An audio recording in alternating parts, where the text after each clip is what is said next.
Shalom, selamat hari Minggu, Bapak Ibu sidang jemaat kekasih Tuhan. Karya agung Allah dalam Yesus Kristus telah dinyatakan bagi umat manusia melalui pengorbanannya di Kalvari, dan kelanjutan karya Allah dinyatakan melalui Roh Kudus yang dicurahkan untuk menuntun, memelihara, serta memampukan kita untuk menjadi saksinya di tengah dunia ini. Melalui tuntutan tema kuasa yang dikendalikan oleh Allah, mari kita merenungkan cinta kasih Allah yang terus tercurah bagi kita semua dalam persekutuan saat ini. Dengan kasih sejemput kita bersama berdiri, kita melakukan pujian dari PKJ 7 bait 1 dan 7. Bersyukurlah pada Tuhan, serukanlah namanya.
Pertolongan kita adalah dalam nama Tuhan yang menjadikan langit dan bumi.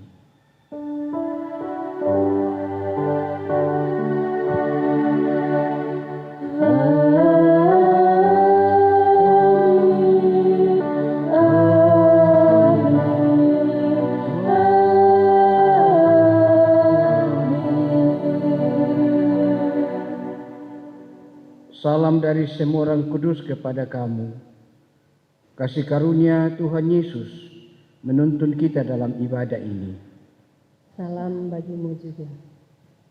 Silakan duduk. Dalam menjalani hidup karunia Tuhan, seringkali kita terjebak bahkan jatuh dalam kenikmatan duniawi yang membuat kita lupa akan status sebagai orang-orang yang ditebus Allah. Kehidupan yang harusnya berfokus pada Kristus kini justru mengecewakan Tuhan dan tidak hidup dalam kekudusan. Dalam kerendahan hati, mari kita datang kepada Tuhan mengaku dan memohon pengampunan-Nya. Ya Tuhan, kami sadar bahwa padamu ada kasih dan pengampunan. Ampunilah kami karena dosa yang kami perbuat. Sucikanlah kami yang berdosa ini. Tuntunlah kami untuk berjalan dalam kebenaran-Mu. Meski tak layak diriku.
Kepada kamu sekalian yang tunduk dalam penyesalan, berita anugerah dari Allah dinyatakan kembali. Tuhan adalah penyayang dan pengasih, panjang sabar dan berlimpah kasih setia. Tidak selalu ia menuntut dan tidak untuk selama-lamanya ia mendendam.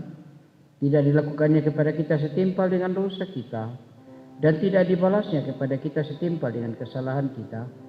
Tetapi setinggi langit di atas bumi, demikian besarnya kasih setianya atas orang-orang yang takut akan Dia.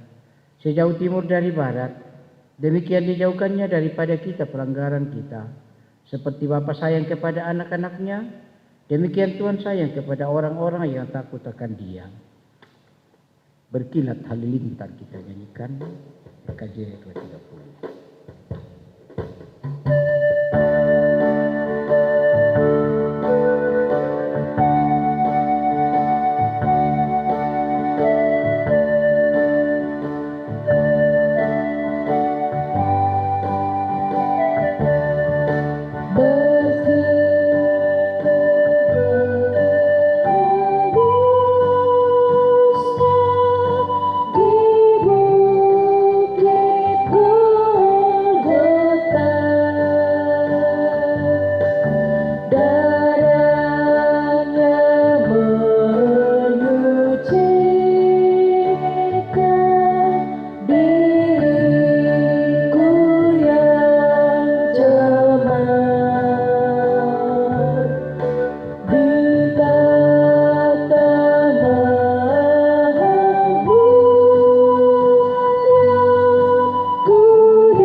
Barang siapa melakukan kehendak Allah, dialah saudaraku laki-laki, dialah saudaraku perempuan, dialah ibuku.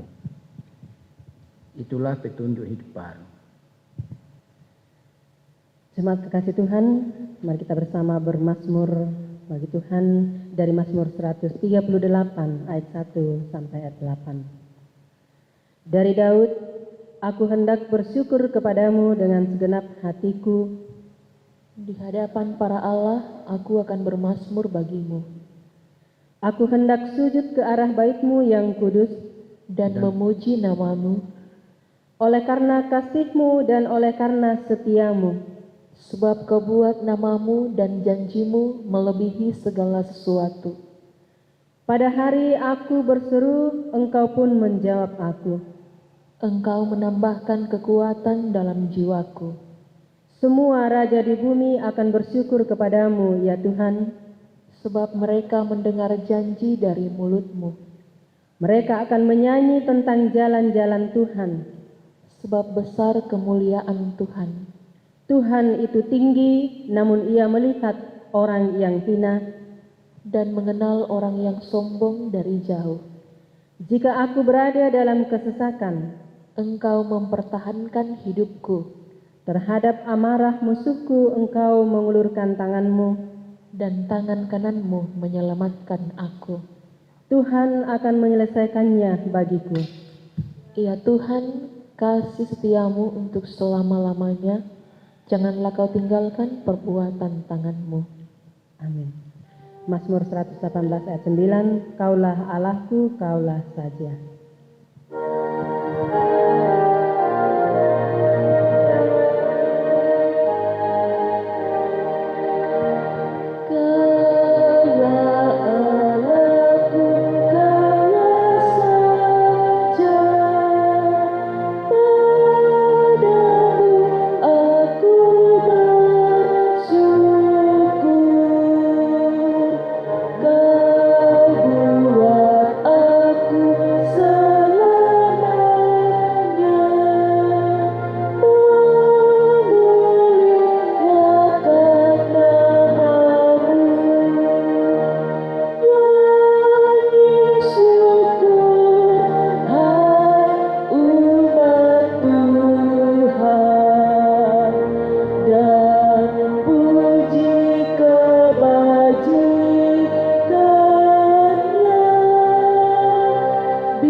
Kita persiapkan hidup kita untuk menyambut firman Tuhan.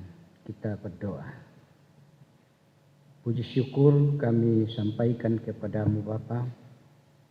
Kebaikan dan kasih-Mu tak terkirakan dan tak tersabami dalam hidup kami hingga saat ini. Karena itu patut kami bersyukur kepadamu dan juga selalu berharap kepadamu, menanti.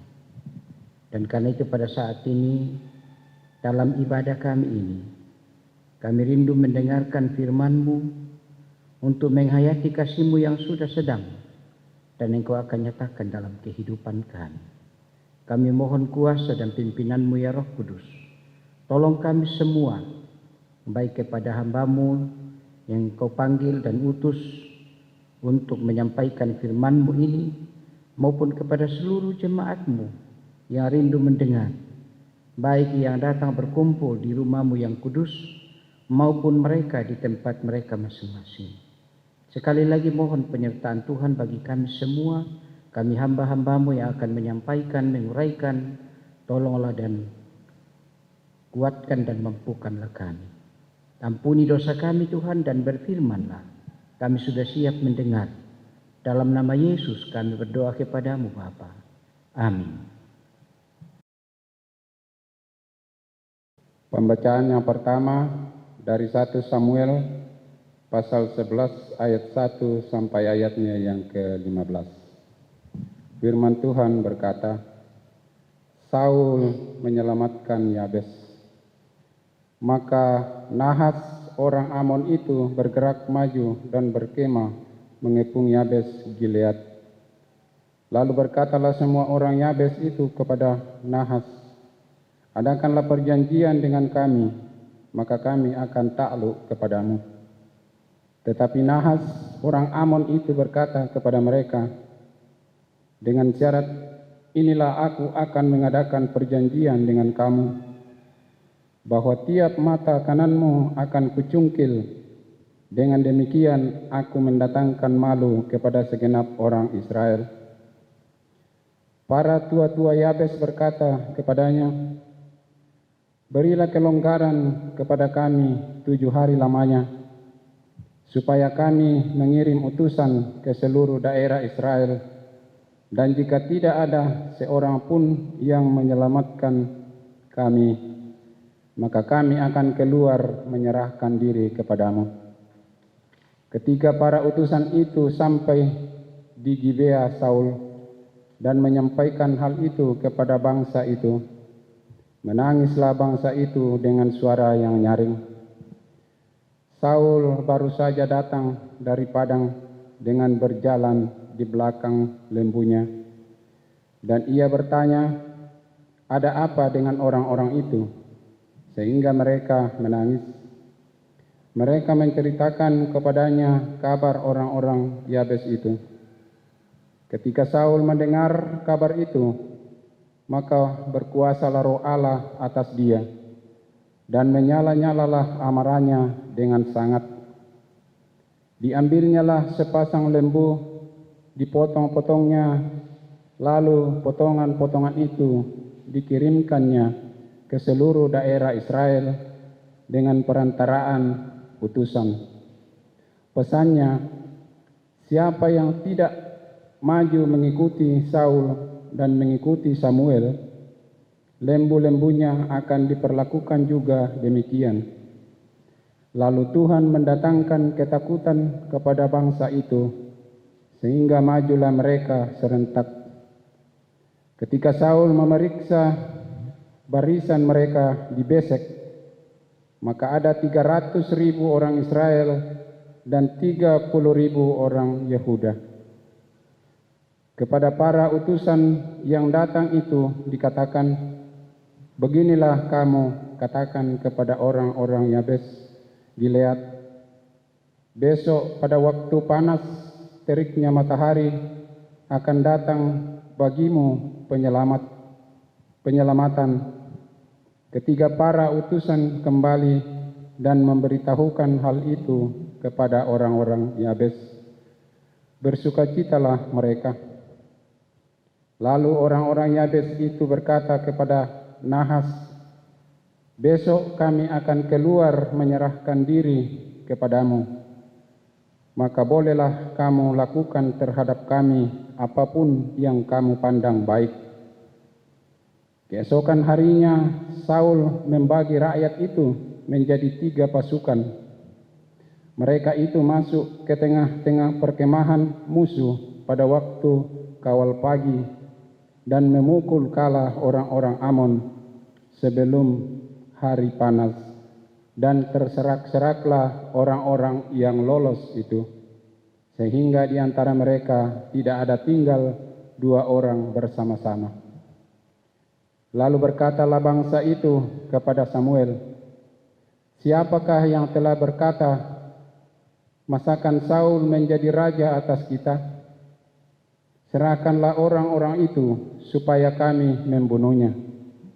Tetapi kata Saul, "Pada hari ini seorang pun tidak boleh dibunuh, sebab pada hari ini Tuhan telah mewujudkan keselamatan kepada Israel." Dan Samuel berkata kepada bangsa itu, "Marilah kita pergi ke Gilgal dan membaharui jabatan raja di sana." Lalu pergilah seluruh bangsa itu ke Gilgal dan menjadikan Saul raja di sana di hadapan Tuhan di Gilgal. Dan mereka mempersembahkan di sana korban keselamatan di hadapan Tuhan. Dan bersukarialah di sana Saul dan semua orang Israel dengan sangat. Amin. Firman Tuhan.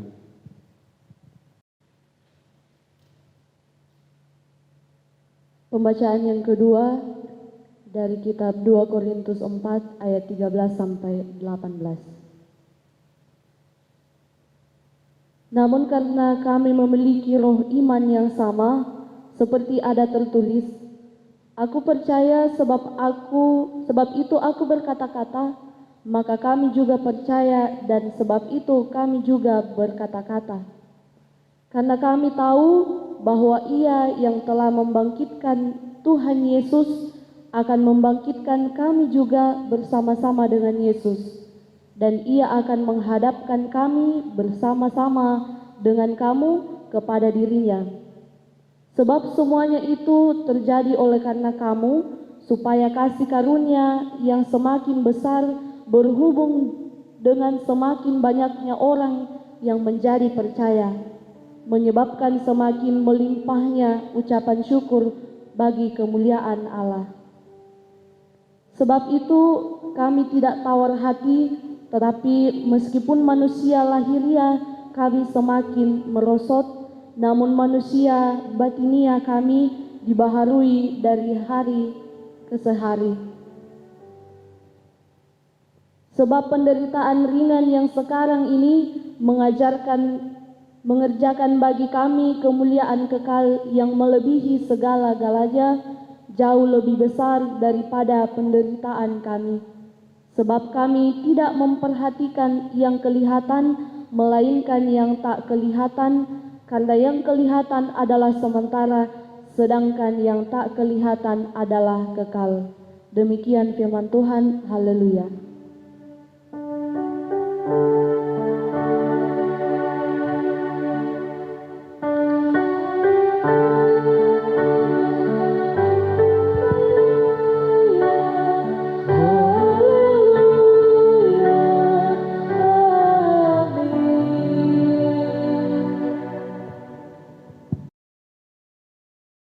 Bacaan yang ketiga, Injil Markus pasal 3 ayat 20 hingga ayat yang ke-35. Yesus dan Beelzebul. Kemudian Yesus masuk ke sebuah rumah, maka datanglah orang banyak berkerumun pula, sehingga makan pun mereka tidak dapat. Waktu kaum keluarganya mendengar hal itu, mereka datang hendak mengambil dia, sebab kata mereka, ia tidak waras lagi. Dan ahli-ahli Taurat yang datang dari Yerusalem berkata, ia kerasukan Beelzebul, dan dengan penghulu setan ia mengusir setan. Yesus memanggil mereka lalu berkata kepada mereka dalam perumpamaan, bagaimana iblis dapat mengusir iblis? Kalau suatu kerajaan terpecah-pecah, kerajaan itu tidak dapat bertahan. Dan jika suatu rumah tangga terpecah-pecah, rumah tangga itu tidak dapat bertahan. Demikianlah juga kalau iblis memberontak melawan dirinya sendiri, dan kalau ia terbagi-bagi, ia tidak dapat bertahan, melainkan sudahlah tiba kesudahannya. Tetapi tidak seorang pun dapat memasuki rumah seorang yang kuat untuk merampas harta bendanya, apabila tidak diikatnya dahulu orang kuat itu. Sesudah itu barulah dapat ia merampok rumah itu. Aku berkata kepadamu, sesungguhnya semua dosa dan hujat anak-anak manusia akan diampuni. Ya, semua hujat yang mereka ucapkan. Tetapi apabila seorang menghujat Roh Kudus, ia tidak mendapat ampun selama-lamanya, melainkan salah karena berbuat dosa kekal.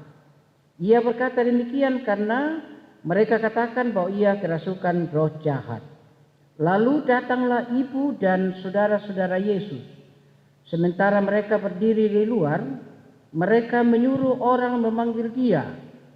Ada orang banyak duduk mengelilingi dia.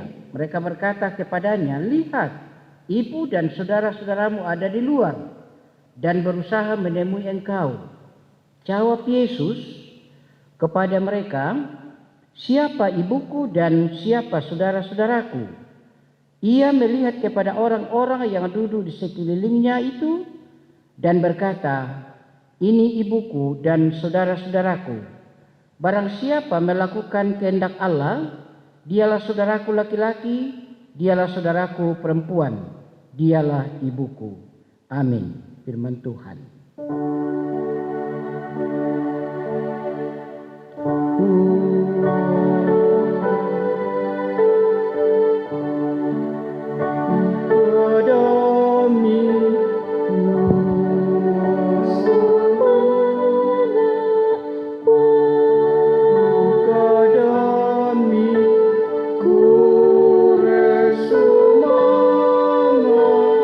Ku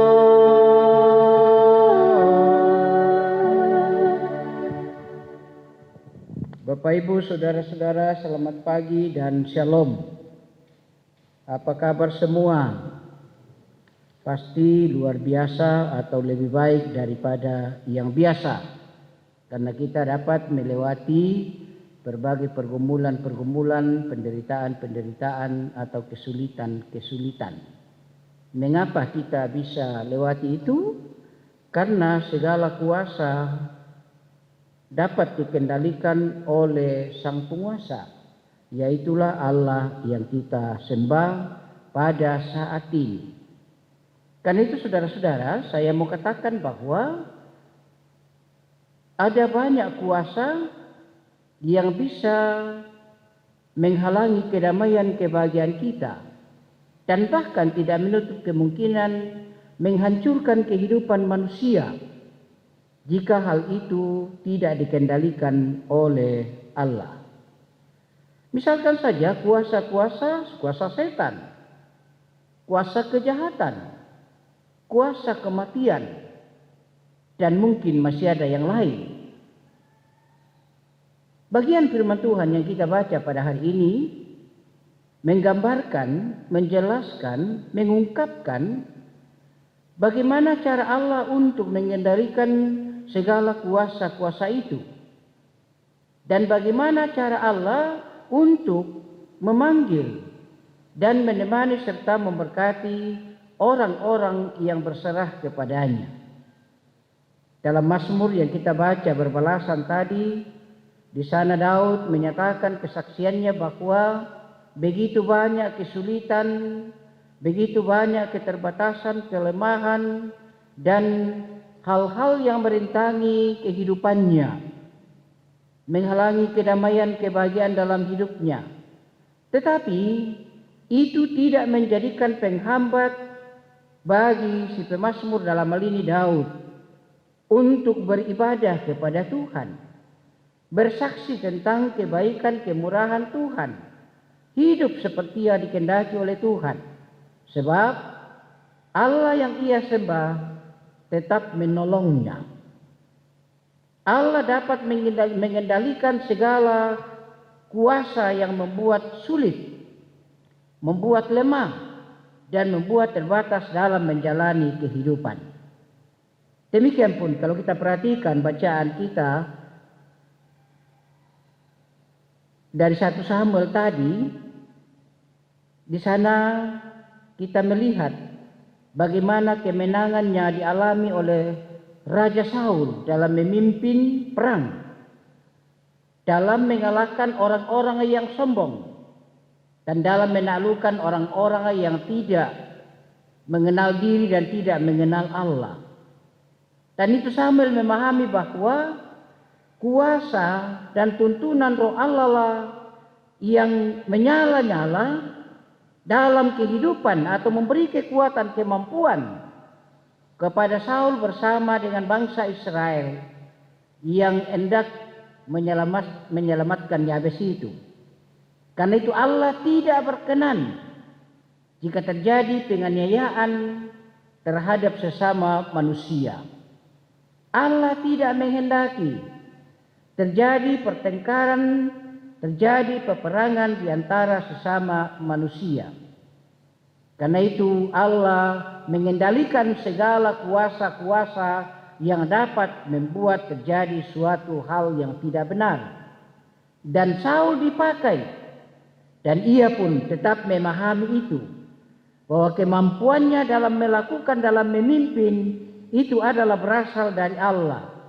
Karena itu ia tetap memuliakan Allah atas kemenangan, dan itu merupakan sikap ketaatan Saul pada Allah dalam memimpin bangsa Israel. Karena itu kalau kita perhatikan bagian firman Tuhan selanjutnya, ketika terjadi pembaharuan kepemimpinan, maka Saul diangkat menjadi raja. Paulus pun dalam surat kirimannya kepada jemaat di Korintus, ia mengungkapkan bahwa semua penderitaan yang dialami oleh mereka adalah suatu tanda keteladanan daripada Yesus. Hal itu fokus pada iman, fokus pada pengharapan, fokus pada kebangkitan, dan demi hormat dan kemuliaan Tuhan itu sendiri. Dalam arti bahwa mereka mengalami penderitaan karena kebenaran. Itu adalah merupakan hal yang wajar. Itu adalah merupakan hal yang memang harus dialami oleh orang yang hidup di dalam atau dikendalikan oleh kuasa Allah.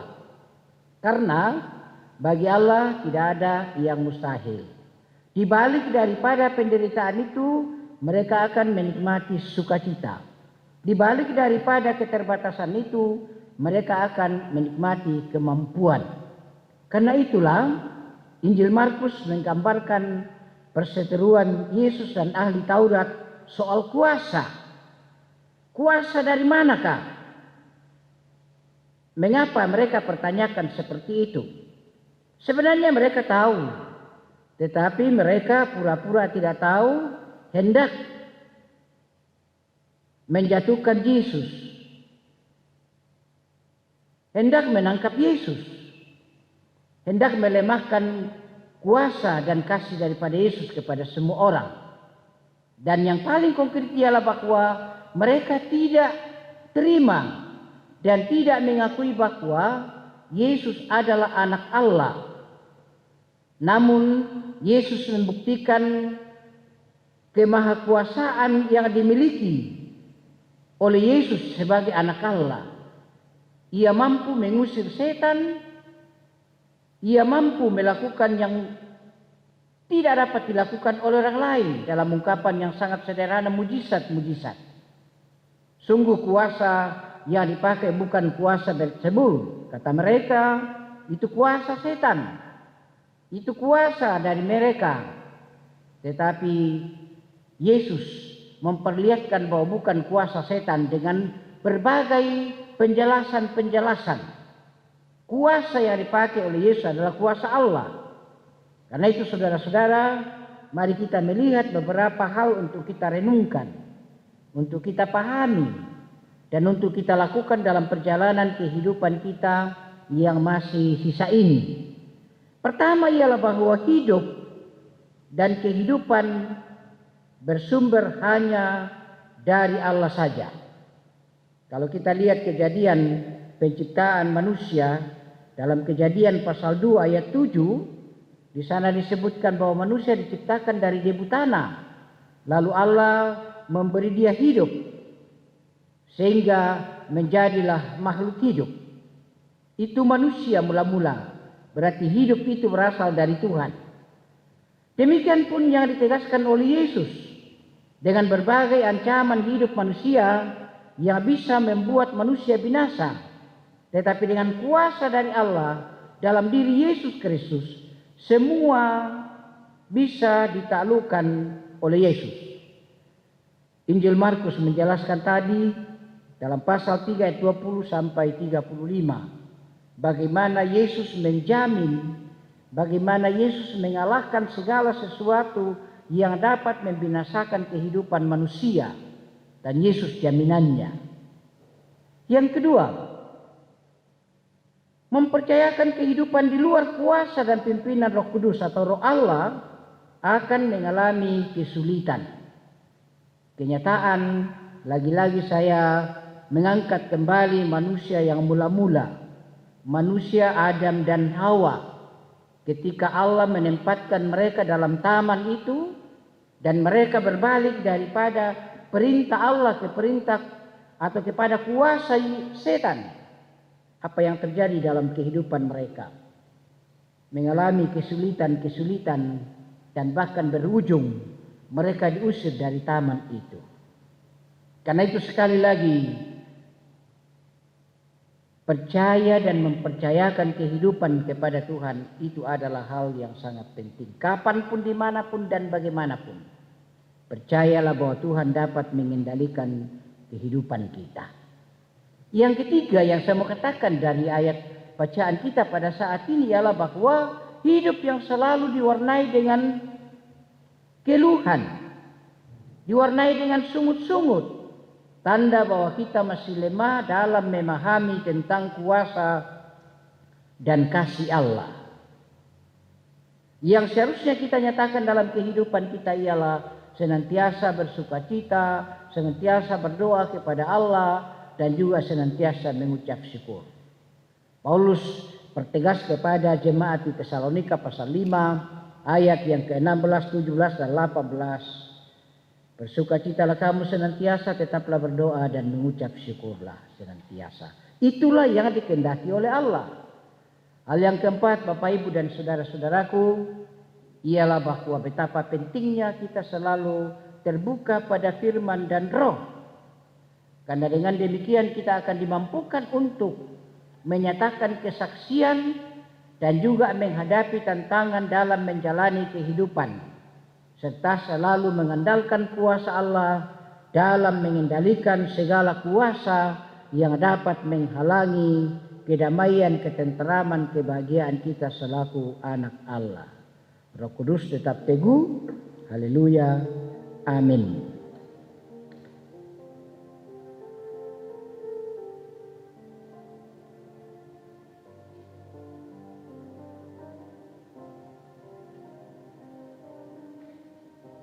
Sekali lagi, percayalah kamu bahwa segala kuasa dapat dikendalikan oleh kuasa Allah jika kita senantiasa berserah kepadanya. Mari kita naikkan doa Bapa kami. Bapa kami yang di sorga, dikuduskanlah namamu. Datanglah kerajaanmu, jadilah kehendak-Mu di bumi seperti di sorga. Berikanlah kami pada hari ini makanan kami yang secukupnya, dan ampunilah kami akan kesalahan kami, seperti kami mengampuni orang yang bersalah kepada kami. Dan janganlah membawa kami ke dalam pencobaan, tapi lepaskan kami daripada yang jahat. Karena Engkau yang punya kerajaan dan kuasa dan kemuliaan sampai selama-lamanya. Amin. Mari saya jemput kita berdiri. Kita bersama-sama mengungkapkan pengakuan iman kita berdasarkan pengakuan iman rasuli, yang bunyinya sebagai berikut. Aku percaya kepada Allah, Bapa yang Maha Kuasa, Khalik langit dan bumi, dan kepada Yesus Kristus, Anak-Nya yang tunggal Tuhan kita, yang dikandung dari Roh Kudus, lahir dari anak darah Maria, yang menderita di bawah pemerintahan Pontius Pilatus, disalibkan, mati dan dikuburkan, turun ke dalam kerajaan maut. Pada hari yang ketiga, bangkit pula dari antara orang mati, naik ke sorga, duduk di sebelah kanan Allah Bapa yang Maha Kuasa, dan akan datang dari sana untuk menghakimi orang yang hidup dan yang mati. Aku percaya kepada Roh Kudus, gereja yang kudus dan am, persekutuan orang kudus, pengampunan dosa, kebangkitan daging, dan hidup yang kekal. Amin. Ada yang tanya kepadaku siapa Yesus yang jadi junjungan.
Jemaat kekasih Tuhan, kita akan bersama memberikan persembahan dan kita diingatkan oleh firman Tuhan dari Mazmur 138 ayat 1. Dari Daud, aku hendak bersyukur kepadamu dengan segenap hatiku, di hadapan para Allah aku akan bermazmur bagimu.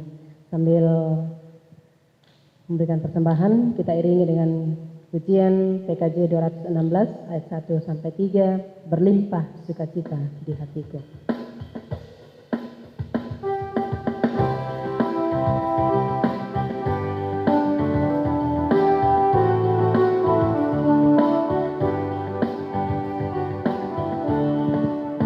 Berlimpah sukacita di hatiku, di hatiku, di hatiku, berlimpah sukacita di hatiku, tetap di hatiku. Aku bersyukur, bersukacita, kasih Tuhan diam di dalamku. Aku bersyukur, bersukacita, kasih Tuhan diam di dalamku.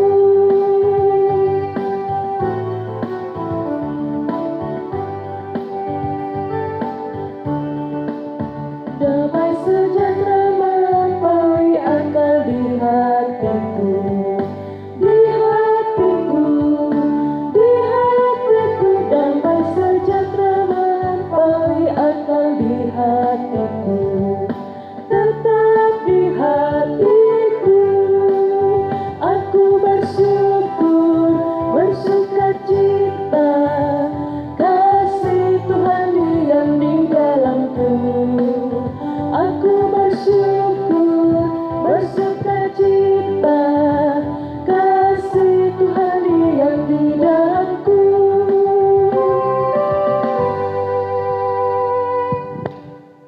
Mari kita berdoa. Kembali kami datang kepadamu Tuhan bersyukur atas kebaikan-Mu kepada kami, kemurahan dan berkat-Mu. Di hari yang Engkau kuduskan ini, kami dimungkinkan menyembah-Mu, baik kami berada di rumah masing-masing maupun di dalam gedung gereja ini. Terima kasih firman-Mu yang sudah kami renungkan. Hamba-Mu terbatas, tapi Engkau tidak pernah terbatas Tuhan. Karena itu ya Roh Kudus, tolonglah kami semua memahaminya dan bahkan melakukan dalam hidup ini. Terima kasih juga kami dimungkinkan untuk mempersembahkan hidup kami dan juga melibatkan diri dalam pelayanan. Lewat persembahan-persembahan yang kami boleh sisihkan di hari ini. Kiranya semuanya itu untuk kemuliaan Tuhan dan untuk dipakai dalam pelayanan-pelayanan di jemaat-Mu di sini. Kau berkati kami semua jemaat-Mu Tuhan dalam kehidupan pribadi kami, dalam kehidupan rumah tangga kami, dan dalam kehidupan persekutuan kami. Khususnya kami jemaat-Mu di Jemaat Sion di sini. Kau berkati kami hamba-hamba-Mu yang Engkau panggil dan utus untuk melakukan pelayanan, baik sebagai majelis gereja, pengurus organisasi intragerejawi, PPGT, Sekolah Minggu, PWGT, dan PKBGT. Kiranya tugas tanggung jawab kami boleh wujudkan untuk sesama kami dan untuk Tuhan sendiri. Kami berdoa Tuhan untuk beberapa orang tua kami yang dalam kelemahan karena lanjut usia. Kuatkan iman mereka Tuhan dan berikan kesehatan. Pulihkan yang sakit, baik mereka di rumah masing-masing mungkin ada di rumah sakit. Dan hiburkan yang susah, serta ingatkan yang lalai, dan temani yang sibuk. Biarlah kami semua selalu fokus pada Tuhan, dalam segala kehidupan kami, kapanpun, dimanapun, dan bagaimanapun. Karena kami percaya bahwa kehidupan ini dikendalikan oleh Tuhan, di bawah kuasa dan pimpinan Tuhan. Karena itu kami tetap berdoa kepadamu untuk kehidupan kami semua. Berdoa Tuhan untuk gereja-gereja Tuhan, berdoa untuk gereja Toraja, baik di sinode wilayah, kelasis maupun di dalam jemaat-jemaat. Terlebih dalam persiapan persidangan sinode Amun yang akan dilaksanakan di bulan mendatang ini. Dan bahkan sudah sementara kami boleh lakukan persidangan lewat virtual. Kiranya semuanya itu boleh berjalan dengan baik. Kami juga berdoa untuk bangsa dan negara kami, Tuhan, pemerintah kami, baik di pusat maupun di daerah-daerah. Kiranya mereka bersinergi di dalam mengangkat tugas tanggung jawab dalam rangka persekutuan atau persatuan negara Republik Indonesia, dalam rangka kesejahteraan negara Republik Indonesia yang kami cintai ini.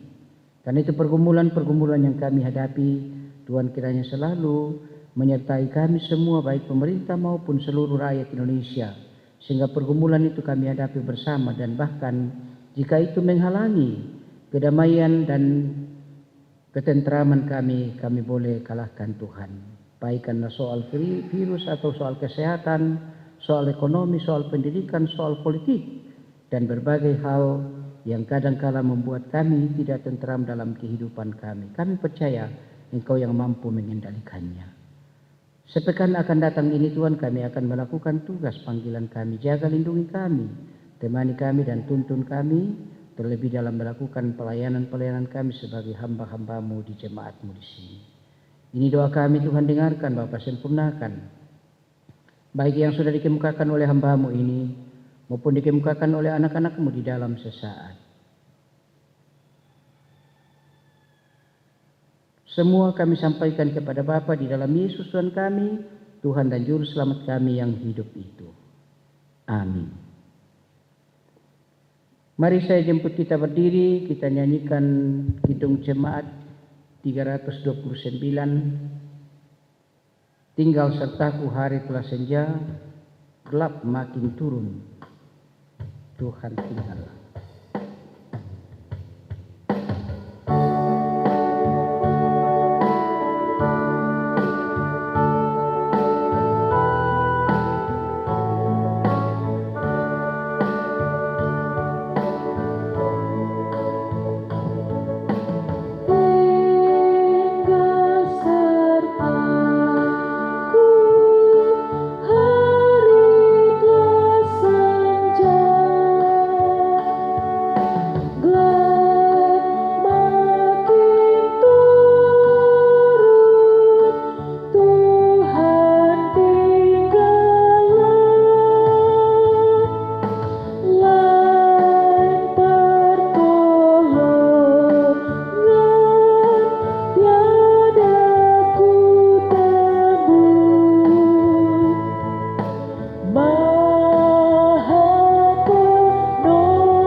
Saudara-saudara, pergilah, jalanilah hidup karunia Tuhan dengan terus bersandar padanya.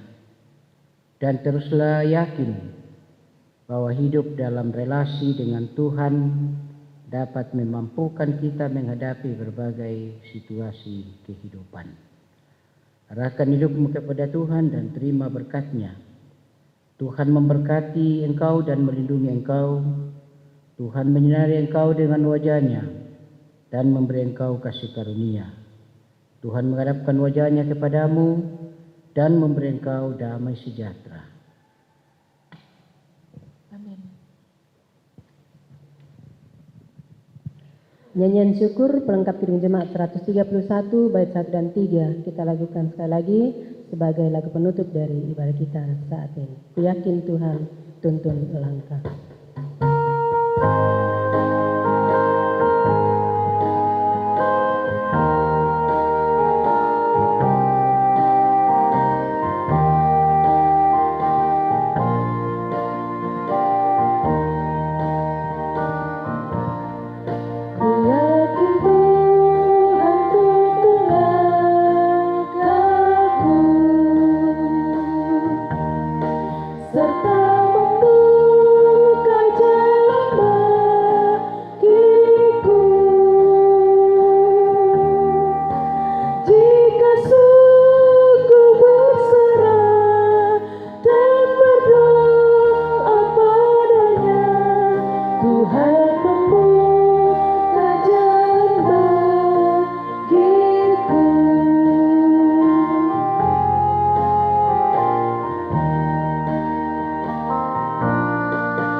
Demikian rangkaian ibadah kita untuk minggu saat ini. Diucapkan terima kasih atas ketenangan kita sekalian.